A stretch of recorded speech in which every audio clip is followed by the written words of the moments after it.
Hello everyone, welcome to today's video. I hope you're doing well. Today, we're going to be talking about the epic historical film, The Last Samurai. Now the big question, is it accurate? Nah! Thanks for watching everyone, have a great day.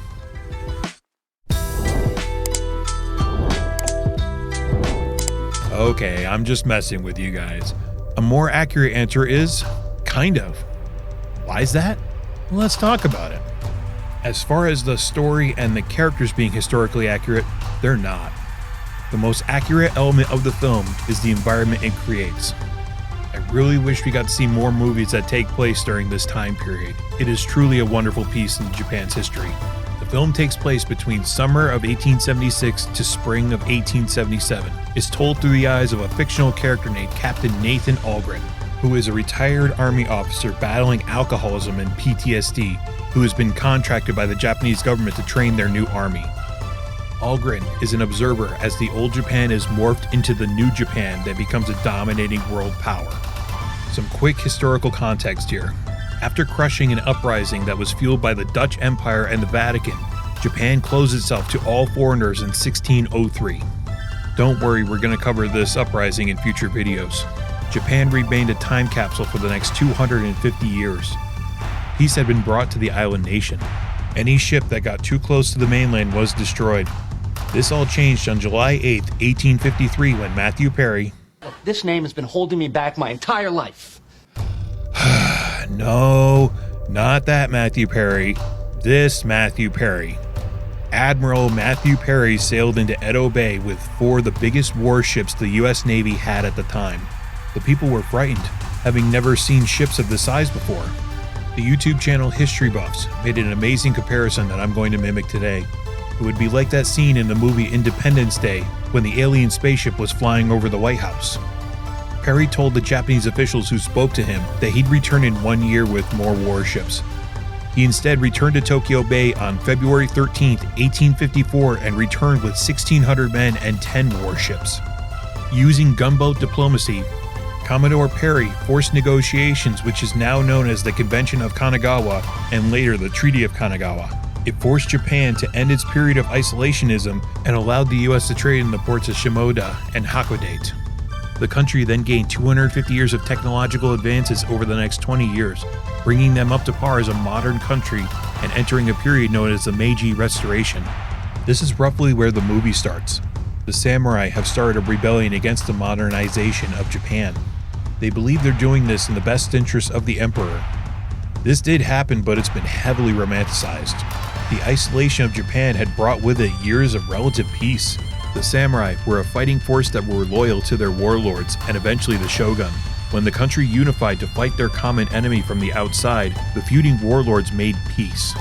Without an enemy to battle, they became stagnant and fell into relative poverty. Feudal Japan did have its own caste system in place. Someone in the samurai class wasn't able to hold another profession. Without war, there wasn't much income for these highly skilled warriors. Then because of the rule of this caste system, they weren't allowed to make money any other way. Eventually the merchant class had overtaken them in the social hierarchy. Now these people were fighting to protect their way of life. The samurai had been banned and many had given up their swords for this new world they were building. Some tried to hold on to their old way of life. This is what they were fighting for. They wouldn't be in a position where they would just let an outsider join their ranks, especially after he was their prisoner for 6 months. I will say the world that they built is very accurate. Historically speaking, it's wonderful, and shows a culture going through growing pains as it's evolving into a world power. There are people looking for power and a place in this new world. There are also the ones trying to hold on to tradition and their role in the society. I will absolutely give this fictional depiction of the Meiji Restoration a pass when it comes to historical accuracy. Now for the 2 main characters, Captain Nathan Algren and Katsumoto. Both of these men are works of fiction who are based on historical figures. One is more accurate than the other. Captain Nathan Algren is played by Tom Cruise. He is a Civil War veteran and the conflicts against the Native Americans. In one flashback, it is shown that he's the first officer serving under Lieutenant Colonel George Custer.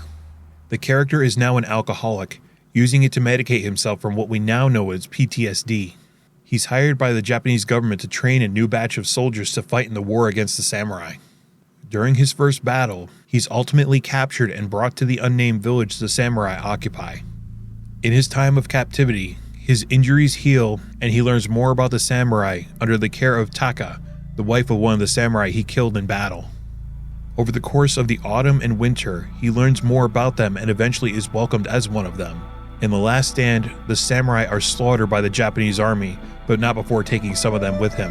Captain Algren is the only survivor, and he is given a pardon by Emperor Meiji, to which he then returns to the village and continues his relationship with Taka. One inaccuracy that the film shows is that they were still assembling their army for the first time in 1876, where it had actually been assembled 10 years prior. During the last days of the Samurai Rebellion, they were a lean, mean fighting machine. Now, the character that Nathan Algren was based on was this man, Jules Burnett. He was an artillery expert in the French army who also saw combat during the French intervention of Mexico from 1862 to 1864.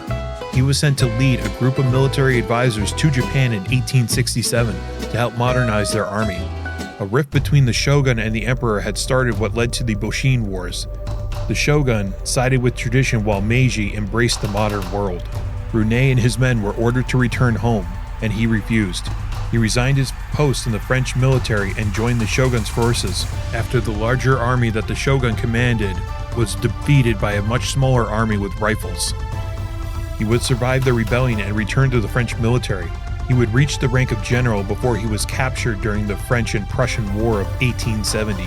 Eventually, the Japanese government would forgive him and shower him with military medals that were presented to him at the Japanese embassy in Paris.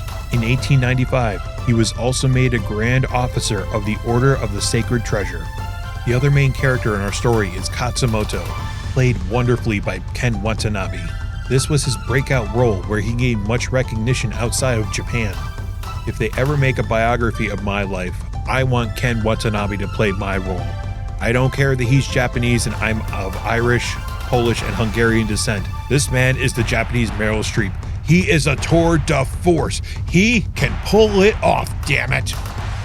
Okay, I'm gonna be serious now. Katsumoto is a samurai lord who is finding there is no place for him or his men in the evolving modern Japan. He is known as Emperor Meiji's most trusted teachers. He gathers the remaining samurai who don't want the Western influence and leads a revolt. He hopes that it would convince the government not to destroy the samurai's place in society. He's built up as an impressive general who has no mercy for his enemies. As Captain Algren learns from Katsumoto, they bond, and during the last stand, Katsumoto asks Captain Algren to help him commit seppuku when they are the only survivors of the onslaught. Katsumoto was loosely based on the samurai Saigo Takamori. He's described as the quintessential hero of modern Japanese history. He was the samurai who led the revolt that is now known as the Satsuma Rebellion against Emperor Meiji. The Satsuma domain had become home to most unemployed samurai since the start of the Meiji Restoration. The rebellion started in January 1877 and was lost in September with the death of Takamori, years before starting his own rebellion. When the shogun had surrendered his powers to the emperor, Saigo was the most vocal opponent to the negotiated solution. Takamori had fought for Emperor Meiji and believed all who supported the shogun should be stripped of their lands and special status. Takamori initially disagreed with the modernization of Japan and the opening of commerce to the West. He famously opposed the construction of a railway network, insisting the money would be better spent on military modernization. He pushed for a war against Korea, even offering to go there personally and start the road to war through the diplomatic channels. Because of Emperor Meiji not wanting to go to war with Korea, Takamori refused to recognize Emperor Meiji as the true head of state. After this, many of the things he proposed in the government were hit with widespread opposition. Takamori resigned in protest and returned to his home, where he founded a school for samurai. The disaffected samurai ended up taking over the local government, and the emperor feared a rebellion.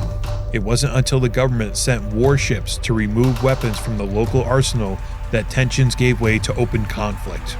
The rebelling samurai, led by Saigo Takamori, only fought in 2 battles. They laid siege to Kumamoto Castle, where 94,000 imperial troops had defended the castle against the 20,000 rebels. It's unknown the amount of casualties that each side took. but Katamori's forces were left devastated and embarrassed after the battle. Eventually, the Imperial Army found and encircled the remnants of Takamori's army. There's no known accounts as to how Saigo Takamori died. Some eyewitnesses said he had committed seppuku. Others said he was beheaded, shot in the forehead, or took a spear to the chest.